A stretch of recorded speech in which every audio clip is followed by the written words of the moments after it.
Welcome back to the Waiting Room podcast, brought to you by onlinedoctor.co.uk. Today, we're talking about something so many of us deal with: aches, pains, and staying active as we get older. Our guest is Stephen McLean from Optimal Physio, an experienced physiotherapist who's passionate about healthy aging and injury prevention. He has a keen interest in conditioning and preparing for sports and has helped elite golfers, footballers, gymnasts, rowers, runners, and karate professionals to achieve optimal performance levels and compete at their best on the international stage. Stephen is also a former FIFA international referee and refereed the Scottish Cup final in 2016. He continues to operate as a referee at the highest level alongside helping his patients stay pain-free and active. Stephen, welcome. Thank you for having me. Firstly, I want to ask you about your background in physiotherapy. How did you get into that? Well, when I was 16, I got an injury playing football and my dad took me to see a physiotherapist. And the experience of going to see him was probably the thing that led me towards the profession. I had a really positive experience. He was a really lovely guy, but just how he interacted with me, how he explained things, and then how he helped me to rehab and get back to playing football. I thought, that was quite a cool job. But as I was leaving school, I really wasn't sure what I wanted to do, and I didn't want to go and do physiotherapy at uni because that made me a physiotherapist. It kind of boxed me in, I feel like. So I went to uni to do sports science against the advice from my guidance teacher and all that. Some of the advice I think you got back then wasn't the same as what you would receive now. And as a consequence of that, that bought me sort of 4 years, enhanced my knowledge of strength and conditioning, nutrition, psychology, injury rehab, biomechanics. But by the end of that 4-year period, I was convinced more than ever that physiotherapy was the right way. So I went back to uni to do my Masters in Physio, and the rest is history. But all of it wasn't just gave you 4 years, it gave you extra skills that have helped you now as well in your career, is that right? Yeah, it's really shaped me as a physiotherapist for sure.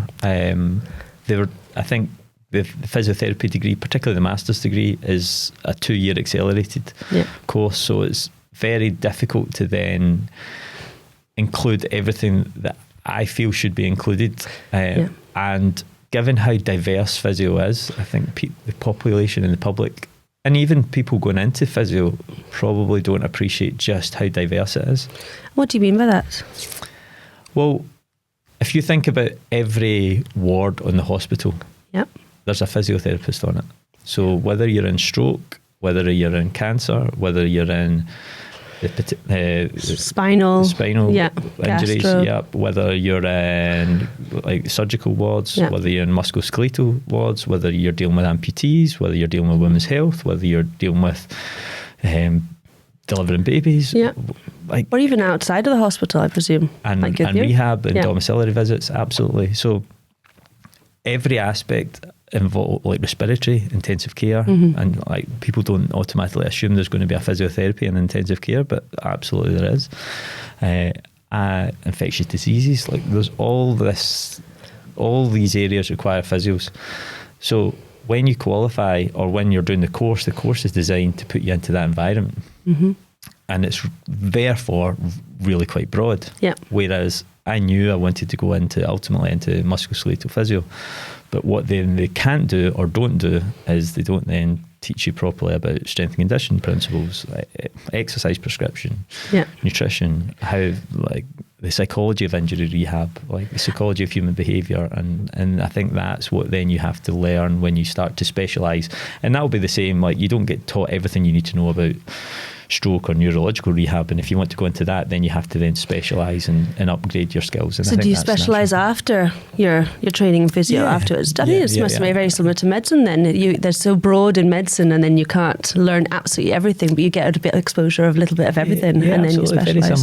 Very similar, I think. But it's interesting how your journey started with just an exposure to a really good physiotherapist, and it could have been any other medical professional who helped transform your life, and you must be have brought you forward to where you are now, realising the impact that had on you, so you want to make that same impact on other people when you're meeting them, I'm sure.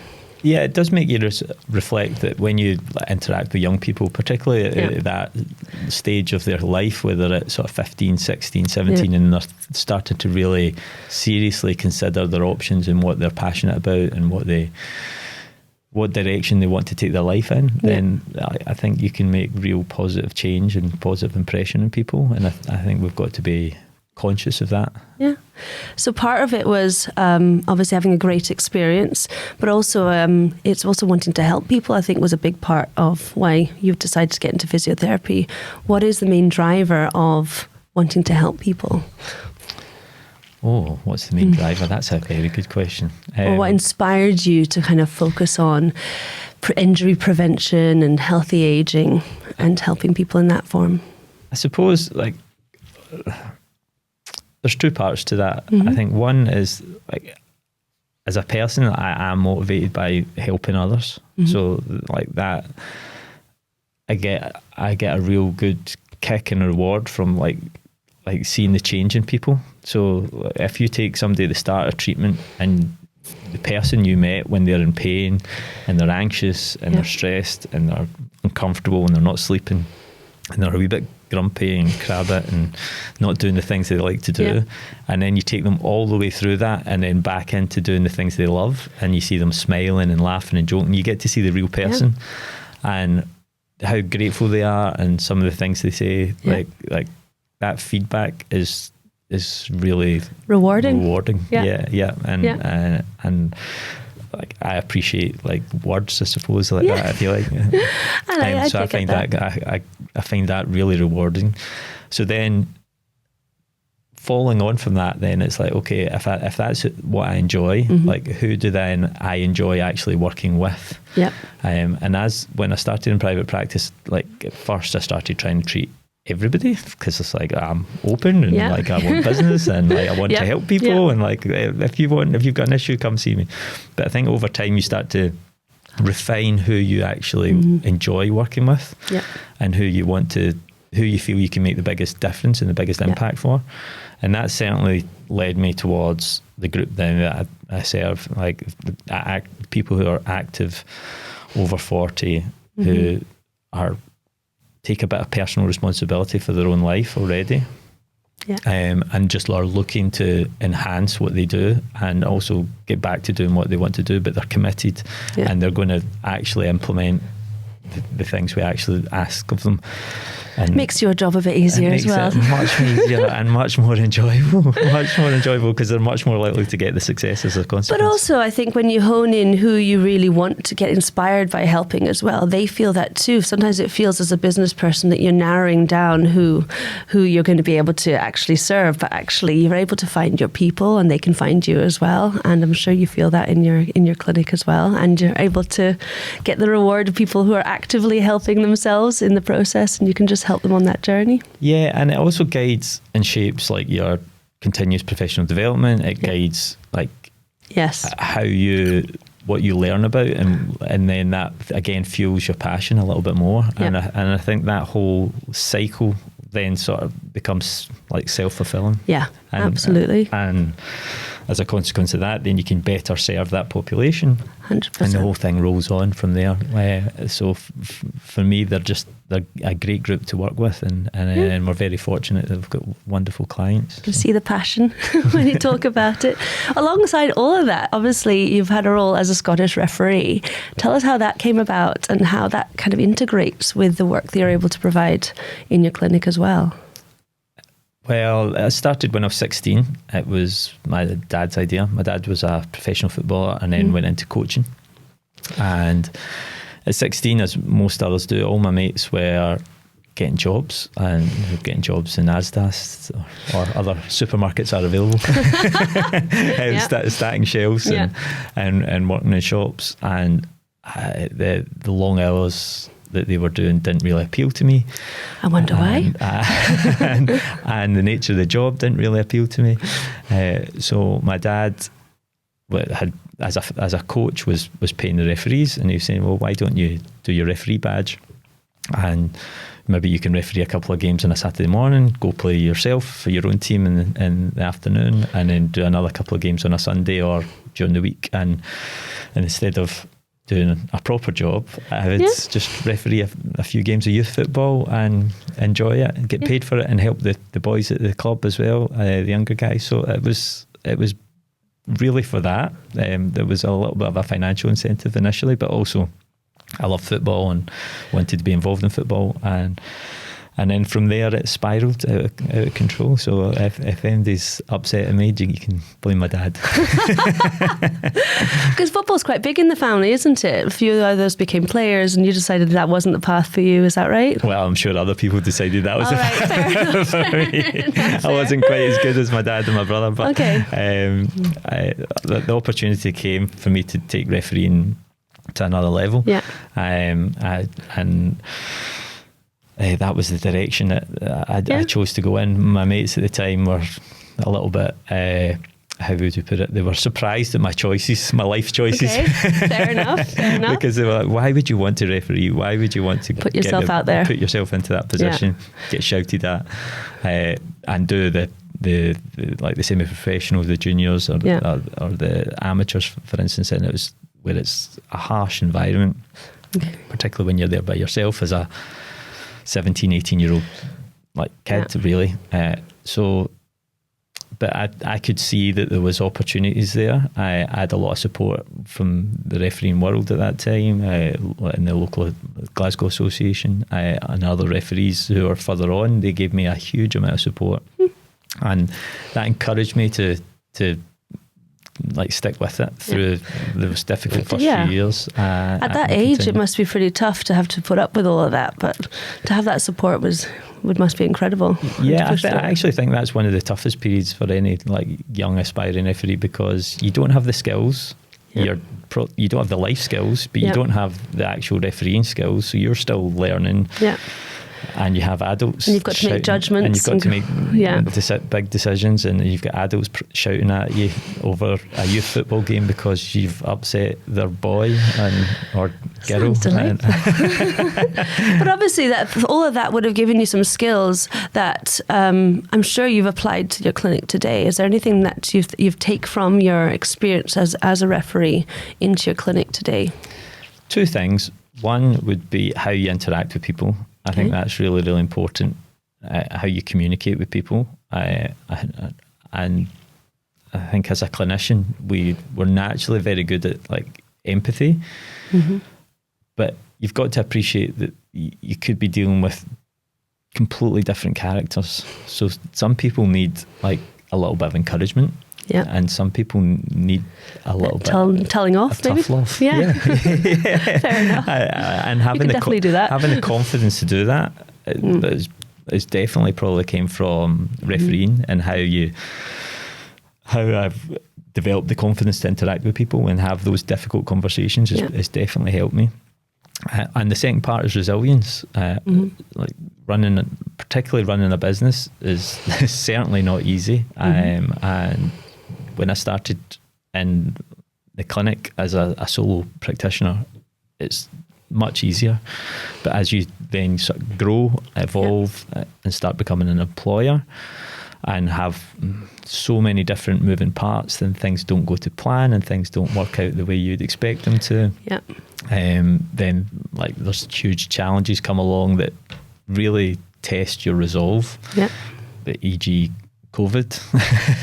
Where that one. Where things you get a message and then the next day you're closed and you think it's going to be for 3 weeks and it turns out to be 6 months, it shows into 18 months, it shows into 2 years, blah, blah, blah. And then just as you're getting back on your feet, something else happens or like you think you're doing okay and then somebody resigns, and that takes a lot of resilience and there's not many people that you can speak to about that because there's not many people that actually understand what you're wrestling with on a day-to-day basis, as well as trying to be a clinician. So it's the resilience, I think, is something that I developed through football because you're going to make mistakes and I think that's inevitable, but it's how you deal with those mistakes and how you learn and more importantly how you respond. So you don't dwell on them too long. That's a big one, I'm sure, as well through football. So the faster you move on, the better. And that's a skill, I think, and that's a skill that you can only learn through really going through those tough periods. I'm sure as well it's being able to make a decision and being confident with it as well, despite people telling you it was maybe a wrong one. And that's going to happen on the pitch as well as in business, isn't it? It happens quite a lot. Yes. I want to flip it around a little bit and talk about a few topics that I know you get exposure to a lot in your clinic that I'm sure some people who are listening would love to learn from your expertise. And the one is chronic back pain, because that's really common. Why do you think it's so common in modern day life? My belief is that it's because of our lifestyles. Mm-hmm. Our backs are really strong and robust by their design. Yeah. So given the how frequent back pain is, like it affects like 8 out of 10 people at some point in their life, and that's likely underreported. So if you take it to the extent that nearly everybody's going to experience back pain at some point in their life, mm-hmm. then I think that can only be derived from our behaviours and our habits. And given how modern day life has evolved, that we're no longer doing manual work. We're not working in the fields as much. We're not working in factories as much. We're not working in coal mines as much. We are now got very sedentary jobs, mostly as a culture. A lot of office-based jobs. More people working from home now. Yep. More people have access to a car or 2 cars.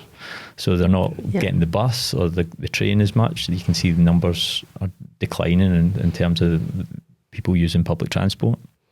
The number of people exercising is declining as a population as a whole. So I think those sedentary lifestyles plus our diet and nutrition has changed quite dramatically, which has led to more people being overweight or obese. Mm-hmm. And that combination is definitely what, in my view, was contributing to the majority of low back pain. It's funny though, isn't it? Because well, it's not funny, but it's interesting that you say backs are so robust, and yet nearly everyone's going to have some sort of back pain. And you'd think that manual labour or something through movement would be the cause of an injury or back pain, but because back pain isn't necessarily injury, is it? No, it's very complex. There's psychological elements to it. Mostly that's through fear, and because when you get back pain, I think it's so painful, and it's so central to every movement in your body. It can be very disabling.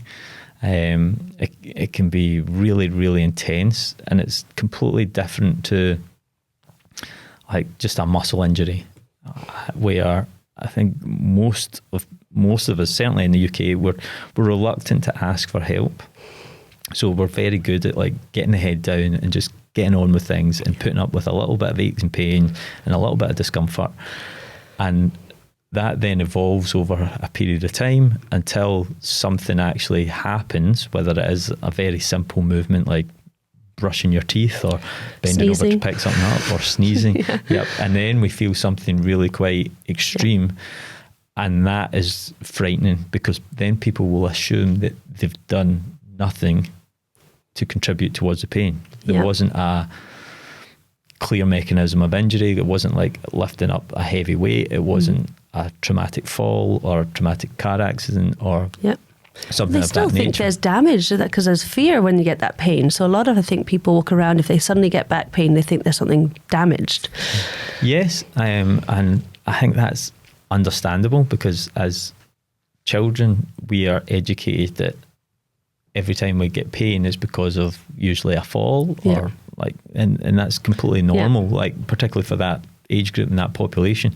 But then we learn, if you hurt yourself, go to the doctors, get some pain relief or check everything's okay, and then go back to normal. And ultimately, probably across our youth, that we do learn that pain equals damage. Yep. But chronic back pain, and what I mean by chronic is pain lasting more than, say, 12 weeks, then the inflammatory processes are different, the pain mechanisms become different. And when you've had pain for, I frequently see people who've had pain for 15, 20 years, like that is not all linked to damage. That's not to say that the pain isn't real. Like, it's absolutely real, but it's not directly associated or correlated to damaged or injured tissue. Yeah. So what would you say to you, because you said a lot of people put up with pain because, as you said, 8 out of 10, and that's underreported, have back pain at some point in their life. So it's so normalised. I'm sure that must be very frustrating for someone who works in your field, saying, well, back pain shouldn't be normalised. So let's say if someone who's listening has got just grumbling back pain, what would you want to say to them? What can they do? The first thing is, don't just accept it as normal or part of the aging process. Yeah. I think that's what a lot of people just assume, or they tell themselves that it's genetic and it runs in the family. And so do lifestyles.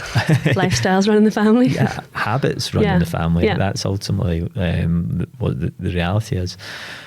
But these things are modifiable, and persistent back pain can get better. I think that's the one thing I would say. If you've had persistent back pain, it can improve if you approach things in the right manner, and start to address some of the problems that are maybe contributing to your lifestyle factors, whether there's stress in there, whether that's playing a role in it, whether it's like sleep disturbance, whether that's playing a role in it, whether it's a lack of mobility, whether it's a lack of strength and conditioning, whether it's a lack of consistency, which for most people is probably the contributing factor, main factor. Contributing factor. And so if someone has back pain and comes to, say, a physiotherapist, are they able to help with all those factors? They should be. An experienced physiotherapist who's used to treating chronic pain and chronic back pain should be addressing all these factors and not just looking to fix, if you like. It should be about enabling and empowering and education. So it's more than just exercises. Go to your physiotherapist and get exercises. It's more than exercise, it's more than massage, it's more than acupuncture or whatever the modality is. Like, I'm a big believer in hands-on treatment. Yep. I think it helps. I think it helps motivate people in the early stages. But ultimately, we want to make people independent, and we want to teach people how to understand their own body and how to get their body moving more consistently, and be able to get their body to be able to cope with their lifestyle and what they want to do, rather than just exist. We want them to be much more robust so that they can have freedom of life choices and thrive. Exactly. It's a good word to use. It sounds like it's very complex, and there's a lot of factors that you look at. But let's say someone has chronic back pain. If they're coming to a physiotherapist, let's say to you, what are they going to expect from coming to you? I think understanding what their expectations is one of the most important things from an initial assessment and consultation. Like, I think it's really important you go into what the patient's understanding is. Like what is their beliefs about what's going on? What are they really worried about? And then what are their expectations? Like, if their expectations are that they just come in and get massage and they get hands-on treatment and they don't have to do anything, then, well, certainly within my clinic, they're probably not in the right place. Yeah. A lot of people, for instance, with back pain are worried. I would say the number one worry that they have is that either it's not going to get better and that this is going to be them for the rest of their life. And having a little bit of reassurance and understanding that it's not serious goes a long, long way.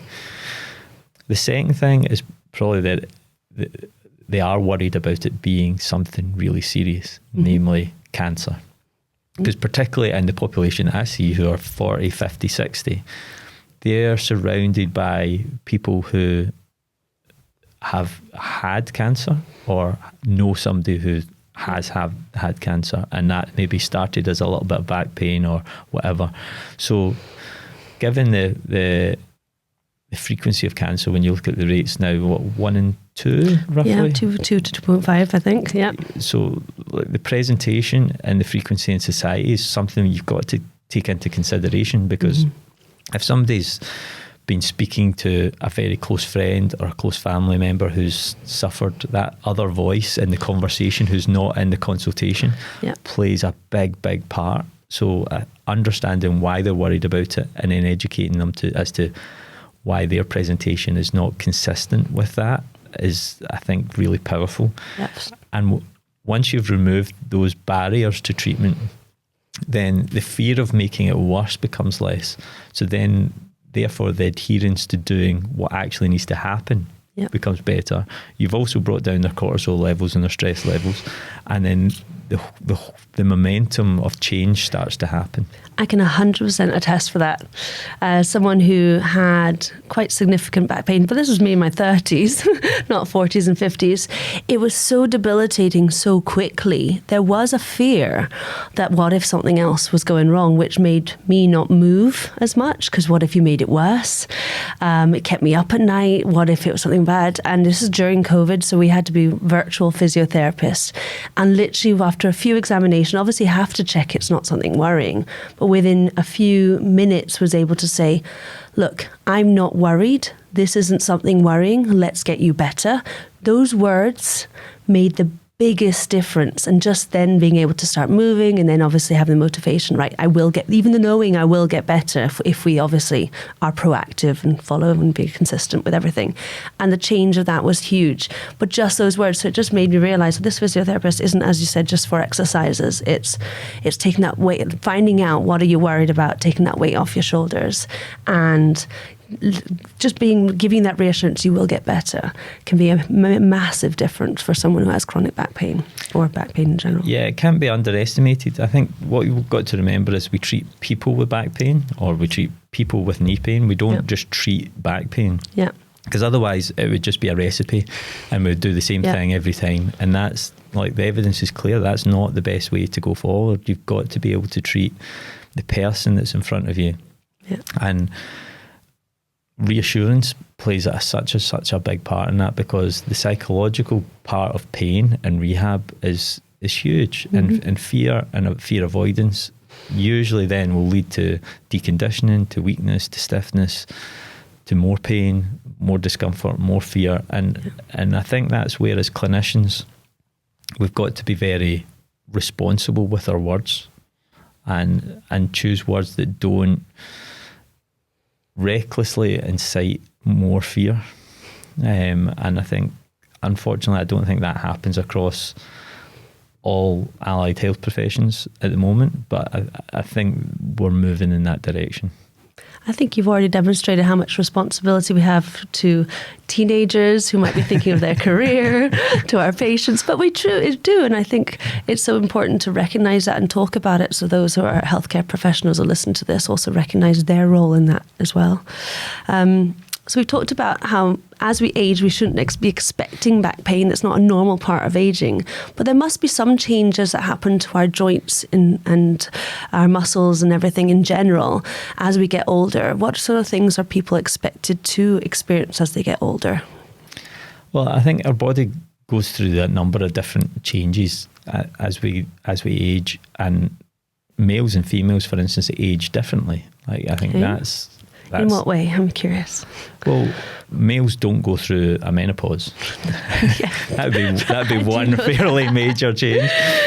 As a male, I appreciate how much easier life is. Okay. So I'm very grateful for that. But those hormonal changes make life completely different. Yeah. But certainly as we age, for instance, we start to lose muscle mass as soon as we go into our 30s. So we lose between 3 and 8% of your muscle mass every year, like, assuming you're not doing any strength and conditioning work. But then as we get towards our 60s, that accelerates towards 15%. Every year? Every year. So the compound effect of that is enormous. Now, that is why, but at the same time as that decline, that's a process called sarcopenia. At the same time, we have DNA damage, we have changes to our mitochondrial health, we have changes to our joint health, we have a slowing, a decline to protein synthesis, which is the repair process. Yep. So effectively the body is constantly repairing itself, and that process slows as we get older. Yep. But then aging, I think a really important myth, or like, aging isn't just a an inevitable decline. I think that's something that's really, really important. It is, yes, it's the advancement of time, and yes, there's changes that happen as a consequence of that, but most of them are modifiable, with the exception of your genetic history, right? So there's some things that we just can't change, right? But I think our quality of life, particularly as we get older, can definitely improve if we make some what would appear simple changes, but they're actually very hard to implement consistently. Can you give us some examples? Well, if we talk about sarcopenia as an example, so what that is a decrease in your muscle mass, and a decrease which will lead to a decrease in strength, and also therefore maybe a reduction in bone density. Right? So if the majority of the population is overweight or obese, 2/3 are. So let's accept that as fact.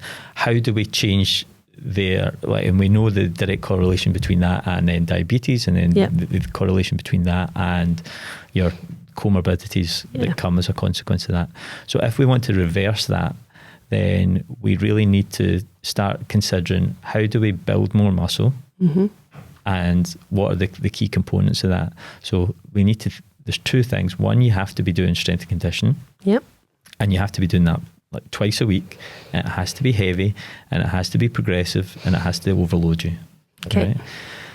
The second part of that is if we then damage the muscle tissue through exercise, then we need to give it the fuel that it needs to repair.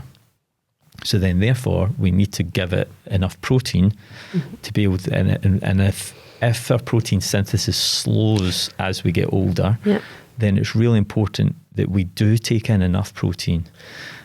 So if we look at the guidelines for that, like the World Health Organization suggests that we should take in 0.8 grams of protein per kilogram of body weight. Okay. That's basically... Is that at all ages? Yeah. Okay. But it's also wildly inconsistent with the research now. So like it's I think that's what you need pretty much to stay alive.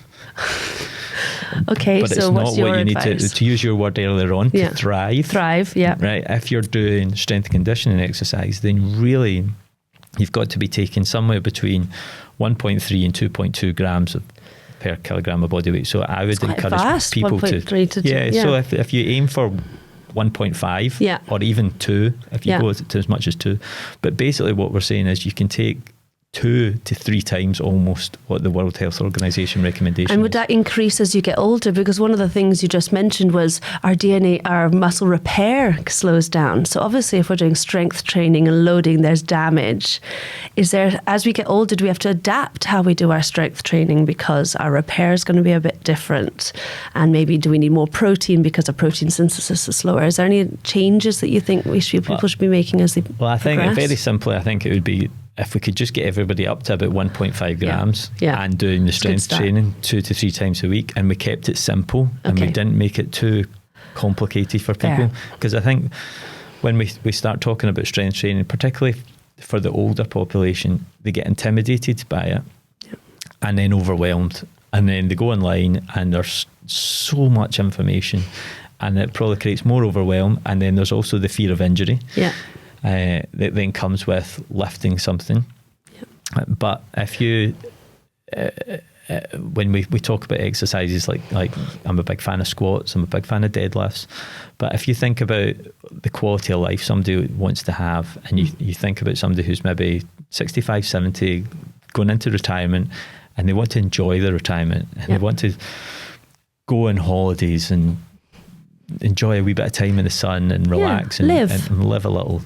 So they need to be able to walk. They want to be able to walk up hills. They've got to be able to go up the steps onto the aeroplane, and they want to be able to pick their suitcase up and put it into the overhead locker. And more importantly, they want to be able to get themselves on and off the toilet themselves without the help of somebody else. Right?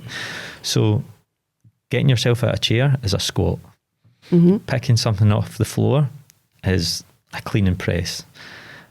or a deadlift. Deadlift, yeah. Yeah, and being able to carry your suitcase is a farmer's carry. And it's the overhead one's the clean. The overhead one, yes, or the overhead Yeah. one's a clean press. So like we use Keep it these simple. words to create almost like exercises which maybe sound quite intimidating, Yeah. and sometimes the gym environments can be quite intimidating, which is why probably we have more like female only gyms now, which is I think is a great thing, because the more females we get doing strength training, the better. But also I think that generation, if you go back to what their education was, strength training was never in the conversation. These conversations that we're having is something that's only really happened in the last 10 to 15 years. So a lot of the patients you must be seeing are almost playing catch up. They're playing catch up, and they've got an outdated mindset. A mindset, yeah. So we've got to update their operating system, and the only way to do that is with education. Yeah. And I think the more discussion we have around about why that's happening and what their beliefs are. So like quite often when people go, well, I go out walk every single day. Is that not enough? Like I'm doing my 150 minutes. I'm doing 5 times 30 minutes, like cardiovascular brisk walking every single day. Does that not mean I meet the physical activity guidelines? Well, sadly, no. Like the physical activity guidelines, yes, that's the cardiovascular component, but then you've got your 2 strength and conditioning, and then you've got your 2 mobility or stability part to it as well. Tell me more about the stability part. Well, I think exercise has 3 parts to it. Yeah. So you've got your cardiovascular, you've got your strength, but then you've got your balance and stability. Okay. And I think that's the part that is really important for injury prevention and allows you to do both. What's involved in that? Well, it depends what joint we're talking about. Okay, so it's if someone has, let's say someone already has an injury or is immobile or has got pain in a joint, that you'd add this in, or is this a generic for anyone over 40? They should be doing some sort of stability work. I mean, I wouldn't even limit it to people over 40. I would have like children doing it very early, like learning good quality movement patterns. Okay. And doing the stability and strength work from an early age, I think is going to give them the tools that they need for the rest of their life. But I think what we mean by stability is that you want the joint or the muscles to be able to operate through their full range and be able to work in a controlled, slow manner against gravity. But can you stand, for instance, can you stand on your left leg? Can you stand on your right leg? Can you maintain your balance? Do you have the support in that? But if you're dealing with your shoulder, do you have the stability in your and the control in the smaller muscles, the rotator cuff often, rather than just trying to build our deltoid all the time? Okay, because this is new to me, I guess, and I'm thinking, someone listening might be like, right, okay, I can understand the cardiovascular aspect, I can understand the strength training aspect. You've got to add this in, right? We've got busy life, got to add all these things in, and then suddenly hearing, am I meant to add X amount of minutes per week in balancing on one foot or balancing on the other? Is that something you would advise as well? Absolutely. And where can they find where to do these exercises? Well, I think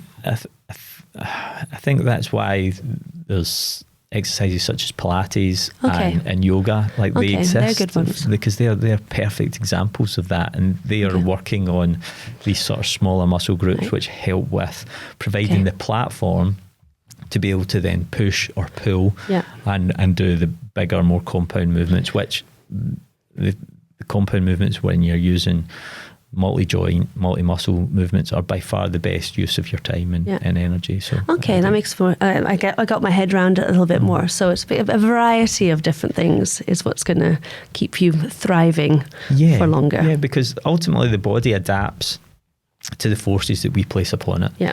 So if we constantly give it the same input at the same intensity, at the same frequency, at the same it'll stay the same. It will stay the same. It won't change, right? So what we need, it needs to be progressive, and one of the best ways to progress things is to add variation.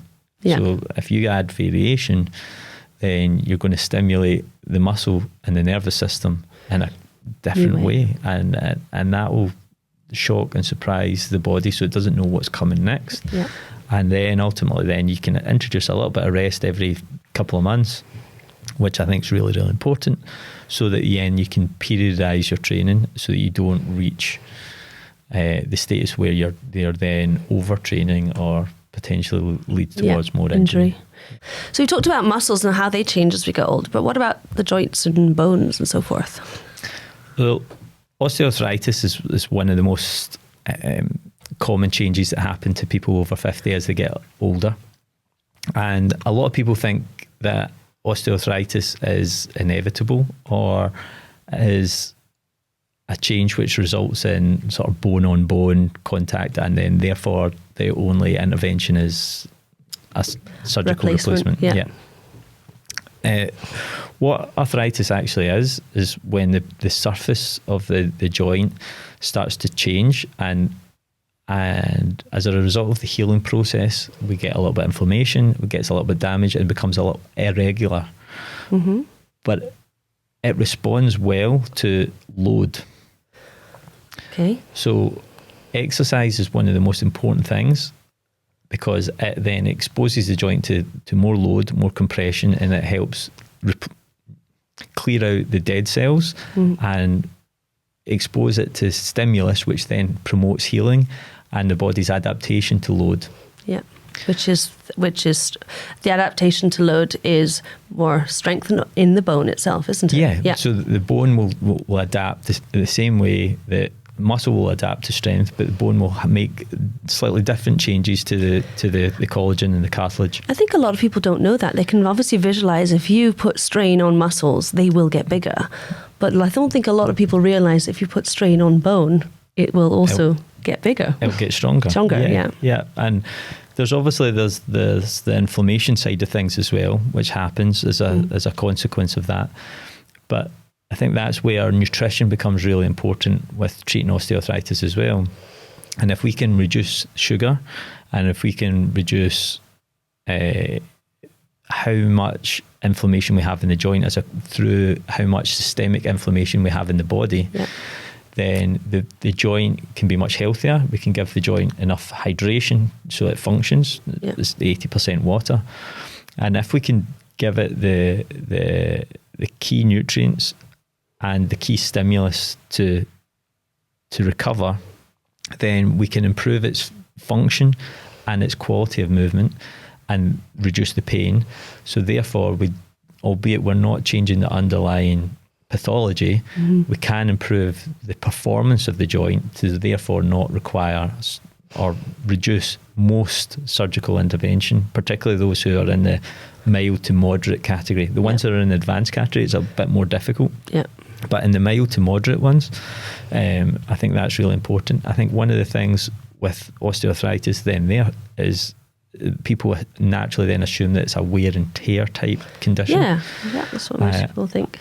But the difficulty with that description is that if you assume it's wear and tear, then what you're basically saying is more use means decline.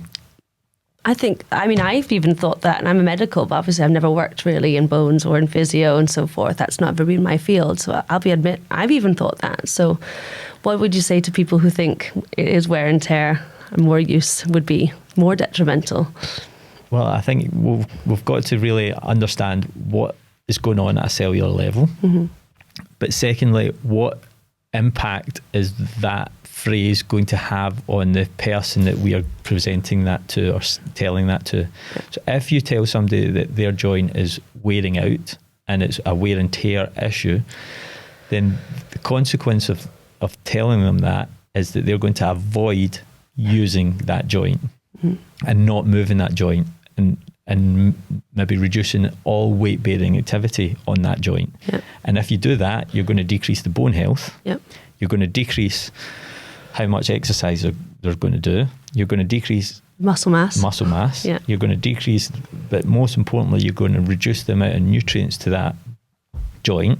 And then those dead cells, those senescent cells, are not going to get cleared out. Yeah. So there's two ways of clearing those out. One is exercise, and two is starving it of glucose. Okay. So that's where maybe things like fasting or intermittent fasting in particular to really take the glucose away from the joint, deprive the joint of that, reduce the inflammation in the joint, build the strength in the movement around about the joint, make it feel better, lubricate it better, more water, more hydration, and more often than not, you get a very, very good outcome with that. So the message there is, if you've got early stages of mild osteoarthritis, that it's not, don't stop moving. The answer is get moving, and there is stuff that can be done about it to have some improvement in most cases. I think it's important that people change their mindset, that it's modifiable and it's not inevitable.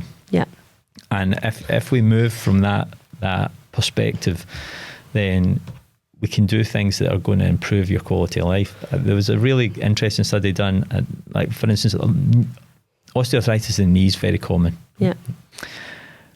And then people then assume then that road running is damaging for the knee. Yeah.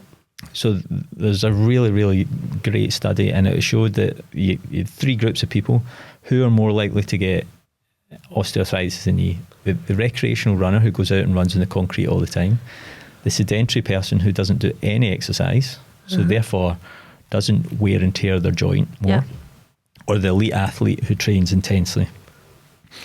So the people most likely to get arthritis are sedentary ones through disuse, not using their joints, poor nutritional health, loads of systemic inflammation. That creates more DNA damage and aggressively accelerates the process of aging and the process of damage to the cartilage in the joint. Second group is obviously the elite athletes, because overuse, right? That's where that comes from, isn't it? That's where the overuse comes from, right? Because they've probably more likely to have had an injury, and that if you've had previous injury, that is a key indicator, because you've damaged it through like playing football, playing rugby, through a twist, and or you've used it to you're pushing your body to its absolute maximum day in, day out for like 10 plus years, 15 years. That group, of course, you're much more likely to get degeneration to the joint tissue. But the road runners were preserved and much less likely to. So impact exercise is good and healthy. So then therefore we shouldn't be using terms which don't positively reinforce that. And that's where I think the terminology of wear and tear isn't a healthy one for joint arthritis. You can understand that as a patient, we've all got busy lives. We're all patients, or as people, we've all got busy lives. What advice would you give to someone who's maybe not had the mindset yet to start to do all these things, and they are feeling a bit overwhelmed? How would you help someone start? What would your advice be to get someone just starting this variety, everything you've advised, so that they can later thrive and feel confident with it and not overwhelmed? I think the most important thing is that they need to start, right, somewhere. Right? So it doesn't matter what they do as long as it's more than they're currently doing. Okay. But they don't need to do it all. So as soon as they accept, or as soon as we accept as clinicians, we can't take people from nothing to almost living like an athlete. Like it's a ridiculous journey. And you get injuries if you jump to that as well. Of course. So let's just see if we can make a little bit let's aim for progress, not perfection. And be okay with failing. And I think one of the important parts is if you think about the stages of change, if you've got the pre-contemplators and you're moving them into contemplators, and then they become action people, well, if they're moving from contemplating to action, that's progress for us as clinicians. But what that action is, it doesn't matter as long as it's more than what they're doing currently. And goal setting becomes really, really important, because if they can see what they're doing is creating a change and they're achieving what they set out to do, they'll improve their self-esteem, improve their confidence, they'll get a little bit of momentum, and then we can build the foundation from there. Our job is to provide a little bit of guidance and accountability and emotional support through that process. And without that, they're much less likely to be successful. But what level do we want to get to them probably comes from what their own target is and what their own goals are and what is their motivation for change in the first place. So getting them to tie that all into what their why is in the first place is probably the most important part. If we can link everything we do to their emotional driver as to like why they actually want to speak to us in the first place, why they want to change their life, or are they just happy existing as they are, then if we can bring everything back to that, we've got a much greater likelihood of success. I was going to ask you how important mindset is in the whole process, but I think you've just answered that 100%. It's everything, isn't it? It's more than just guidance in how to get started. It's that emotional support, the kind of tying in with that mindset and to leading them to where they want to be and their why. It sounds like you provide so much more than just exercises, as some people think that you guys do. And that accountability is really important because let's be honest, life's hard, life's busy. We've got kids, we've got jobs, we've got grandchildren, whatever to deal with, and things happen. We get illnesses along the way. There's stuff happens in life that throws us off course all the time. There's going to be challenges, there's going to be obstacles. We're going to drop off. We're going to have weeks where we don't do what we say we're going to do. We're going to have weeks where we don't eat what we say we're going to eat. I think that's okay. I think we've got to acknowledge that and be kind to ourselves over that.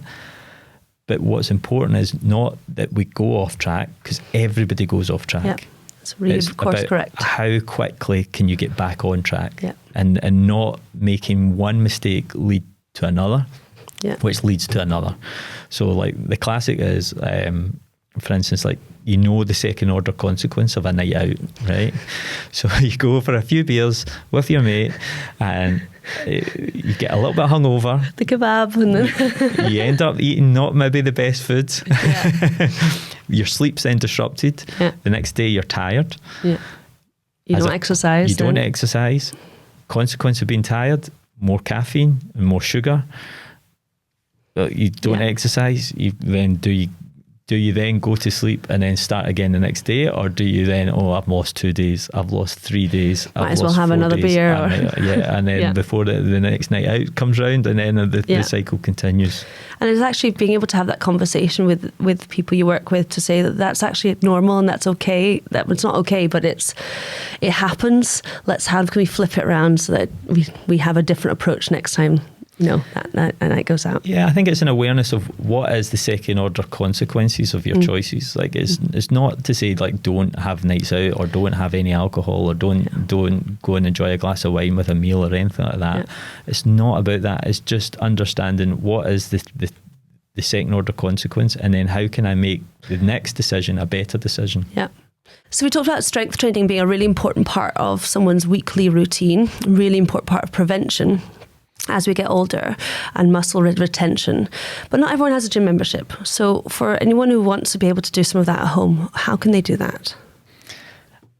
It's very simple. Yeah. And I think one of the most important thing is strength training just has to be more than what you're currently doing. Okay. And using our body weight against gravity, it can be very, very effective, and making it really, really simple. A lot of people, I think, make a mistake of thinking that they need loads of equipment to do strength training. And most people probably don't like going to a gym as well, or find it difficult, or find additional time in terms of transitioning a challenge. So if you're not used to doing any strength and conditioning and you're wanting to start, then it's really easy to get going at home. There's very simple principles that you would need to adhere to, and that is like doing more than what you've previously done, so it's progressive. So if you do a squat, for instance, and you try and take your bum below the level of your knees, and then get yourself back up again without using your hands. So if you're struggling with that, then you have to start with it in a chair. If you can do it and go down and touch the chair and then get yourself back up again without using your hands, and you can control all aspects of that movement, then we can withdraw the chair and then start to go a little bit deeper. If you can do a full squat and then pause at the bottom, Okay. and then initiate the movement back up again. We can increase our time under tension. We can make that a little bit more progressive. The slower it is, the more control, the harder it is for the muscles. So the speed at which you do it can make it a more progressive and difficult, challenging exercise. Picking up a simple carton of milk or a heavy bag could very easily turn a movement into a deadlift. You could do a press up or even just a full plank hold and work on your stability. But equally, you can work on your shoulder strength and your upper body strength and your abdominal strength. So the key movements can be done at home without any fancy equipment. We can do things lying on the floor like a side plank. There's huge amount of variation in terms of the exercise depending on what your goals are. Yeah. But I think equally, like a lunge is a very effective single leg exercise. So for people who are maybe a little bit older, one of the things is if you ever had a fall, you'd want to make sure that you could get yourself back up from the floor, like comfortably. So can you, like from a kneeling position, stand back up again? And then can you do that leading with your right foot and equally as well leading with your left foot? Now, if you're over 60, that might be a challenge, particularly on your weaker side, because you will have a more dominant side. But lunges, squats, press-ups, planks, like all very, very effective exercises to do at home. Well, I took from that is a lot of it's all can be body weight, and it is very simple movements that mimic things we do day to day. But if we want to add a little bit of extra weight or challenge, it could either be time under tension or adding a simple thing like a carton of milk or a bag, something heavy, and then it makes it a little bit more challenging. There you go. Yeah, and then you can use tins or milk cartons filled with water or filled with sand. You can make your own exercise equipment at home. You can use rucksacks to make things a little bit heavier. There's always a way if there's a will, I suppose. So it doesn't have to be complicated. It doesn't have to be complicated, and it doesn't have to have expensive, fancy equipment, but it needs to be consistent. But speaking of that, you've obviously had a lot of patients, clients along the years. Do you have one story that really stands out to you that you want to share? It's difficult to pick one because there's so many like amazing ones. I think there's one that sort of springs to mind thinking about that it's probably more typical and ties into our back pain conversation earlier. There was a gentleman that came to me with like maybe 15, 20 years worth of back pain, and I'd seen physios in the past, seen chiros in the past, I'd seen the consultant, he'd had x-rays and MRIs, and the next stage was he was wondering whether or not he should really be considering surgical intervention. But he probably, because of fear or because of the nature of the pain and maybe his expectations and maybe where he was in his life at that time, each of the previous clinicians, he probably hadn't given them a fair crack of the whip. He'd maybe only seen them 3 or 4 times, maybe didn't quite get the response he wanted, and then moved on to somebody else to try and find the quick win, to try and find the fix, if you like.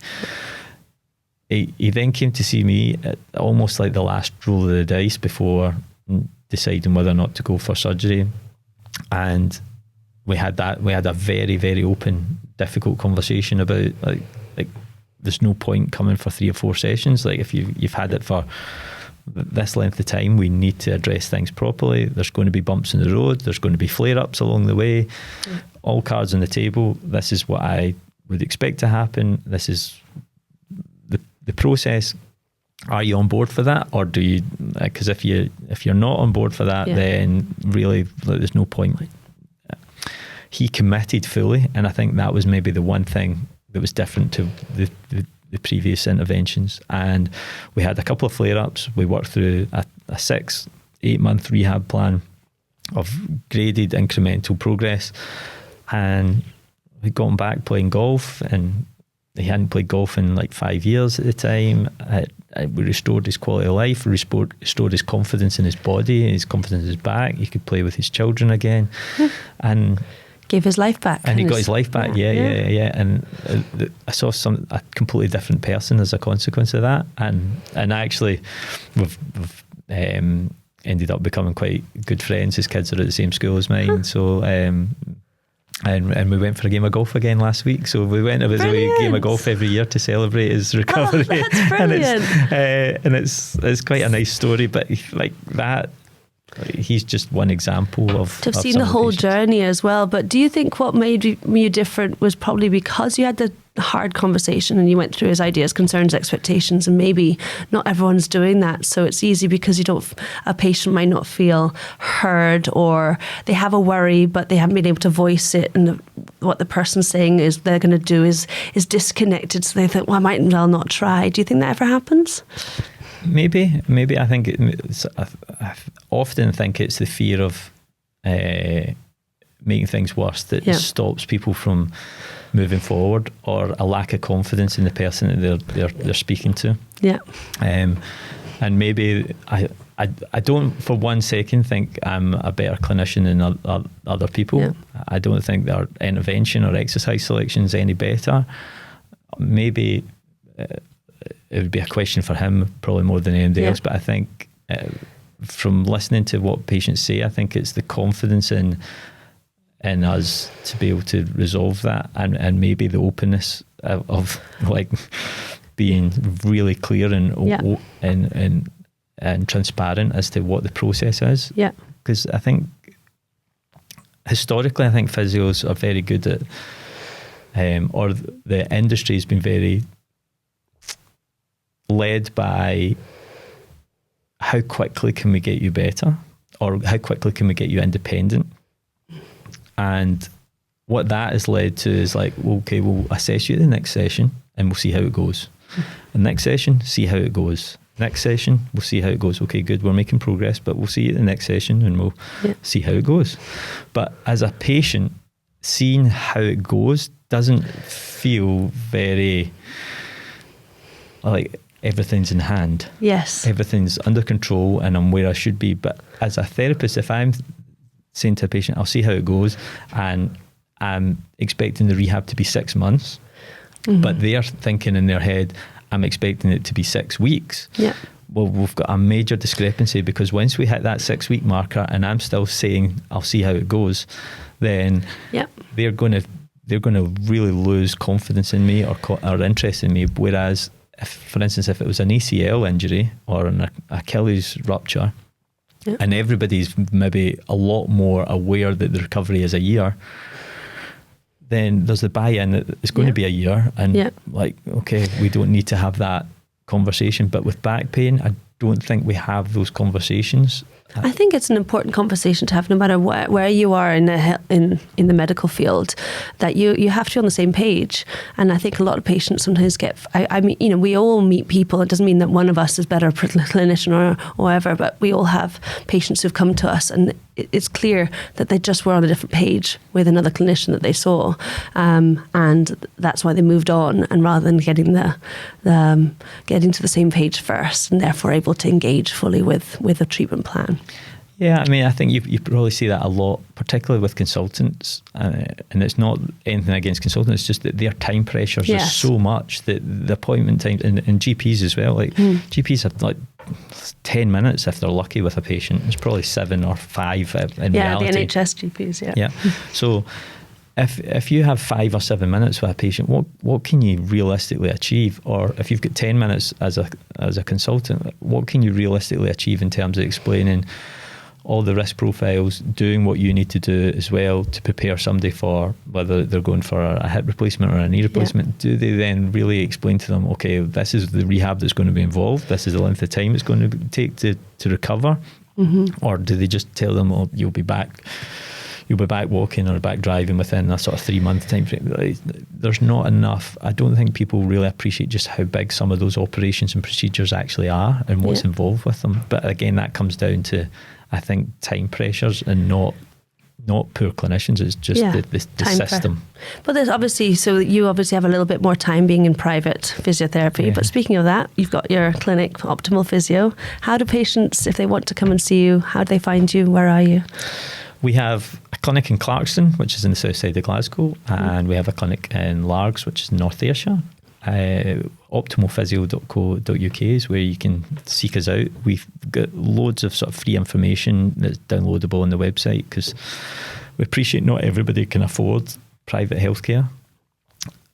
But the real advantage of private healthcare is obviously the choice. You have the choice as to how much intervention you want to have, who you want to treat, and when you want that to happen. So it's one of the reasons that it's a really enjoyable setting for me to work in and operate in, because I don't have the same time pressures I had previously. I don't have the same limitations that I had previously. And I can therefore develop better relationships with the patients and deliver better outcomes, in my view. So it's 2 clinics is that's where we're located, but we also have online appointments as well if people, that's something that developed as a consequence of COVID, and that was certainly a positive. And I think that's when people started to realise, as you mentioned with your own story, is that the hands-on part of it is important. I think that definitely has its role, and people like that. And clinically, I think it definitely has a role as well. But I think that equally it showed that education and good exercise prescription is probably the most important part by far. And the mindset. And the mindset and the reassurance. Yeah, the which ideas. Which is very easy to coach remotely. Yeah, absolutely. I want to end with a few quick fire questions. Is that all right with you? Yeah. So let's start with running. What are the common mistakes and injuries you see when people running? Too much too soon is the classic, particularly in January, February time, when people have decided after Christmas that they're just going to sign up for a marathon and start running, and they increase their running load far too quickly. So if they, for instance, I much prefer people not to think about their distance that they're actually running on an individual run. Think about what their weekly running load is, and increase their weekly running load gradually, rather than trying to progress runs and runs and runs. What's your thoughts on the couch to 5K? I think it's a good framework, so I'm not against it. I think it depends on what level you're starting from, and whether or not that's appropriate to you, and what your running injury history is like.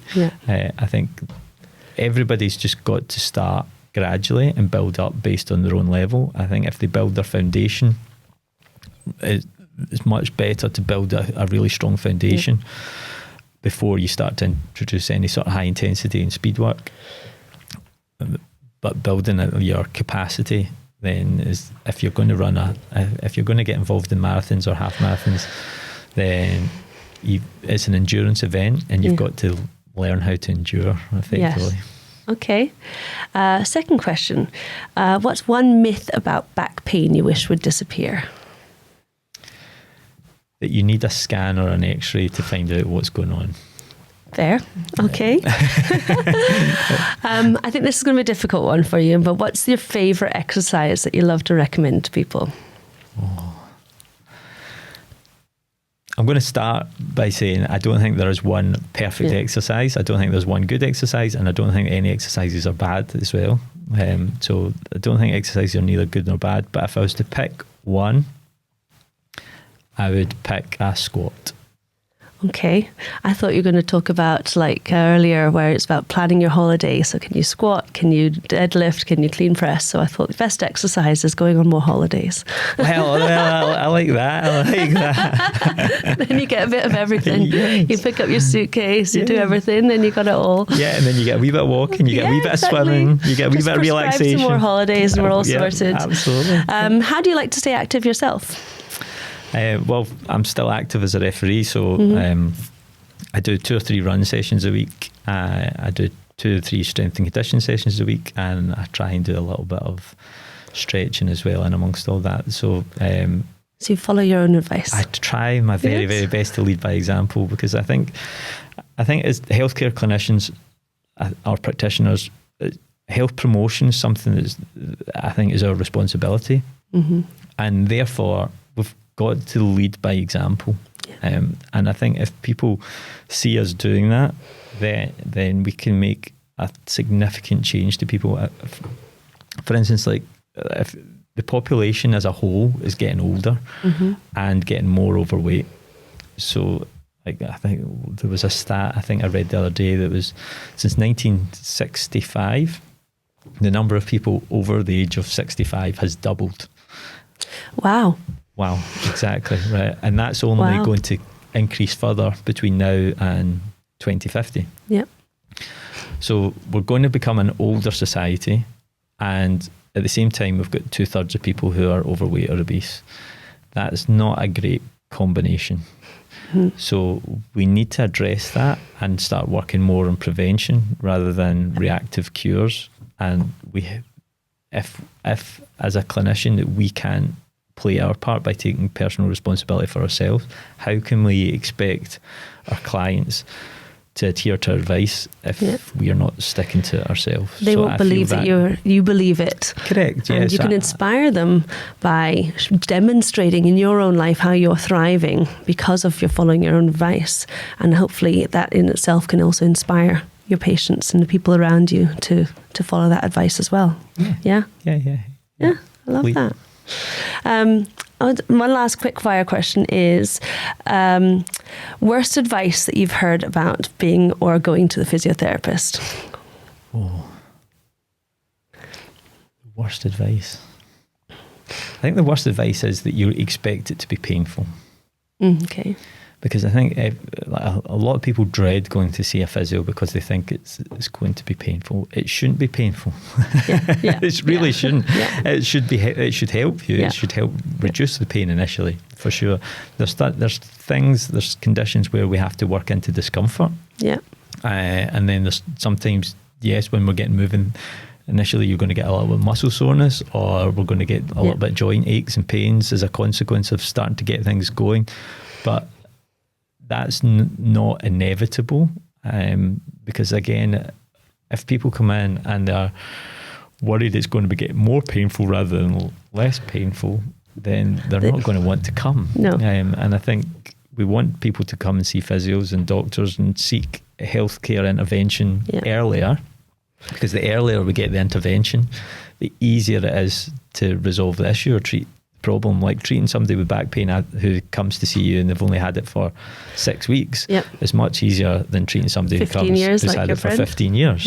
Because the amount of intervention that's going to be required is significantly less. And the habits and everything else. But I think we are I'm a big fan of habits, and one of my favourite books is Atomic Habits. It's over there.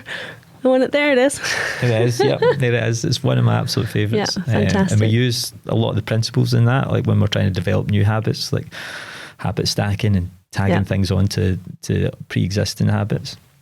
But we've got to make going to a physio easy, or going to see a healthcare professional easier at an earlier point, rather than making it harder. And I think that's. If we come back to the question of what's some poor advice about physio, I think it's probably that you either expect them to do everything hands-on and it's just massage and a couple of exercises, and they're the only exercises that you ever should do throughout the whole process. It's not. They're the exercises for the first part. But there's either that, or there's the it's going to be painful and too uncomfortable. And I think having listened to you probably also might add that you can't go to the physio and not be proactive. You've got, it's a partnership. It's a team approach. But I think that's true with all healthcare providers. Like, and we should be a multidisciplinary team. Your doctor, your physio should work together to help improve you as a person, improve your health. So the whole thing has to be a partnership. And if it's not a partnership, and if it's not a relationship that works as a partnership, then maybe you should seek out a different person, a person that maybe you're going to connect with better and interact with better, because you're much more likely to get a much better response as a consequence. I love that. I'm going to end that today and say thank you so much for being here. I really enjoyed today's episode. There were lots of things I didn't know before, and I hope you learned lots of new things too. If you want to speak to a healthcare professional about pain, injury, or staying active whenever, wherever, then please visit onlinedoctor.co.uk.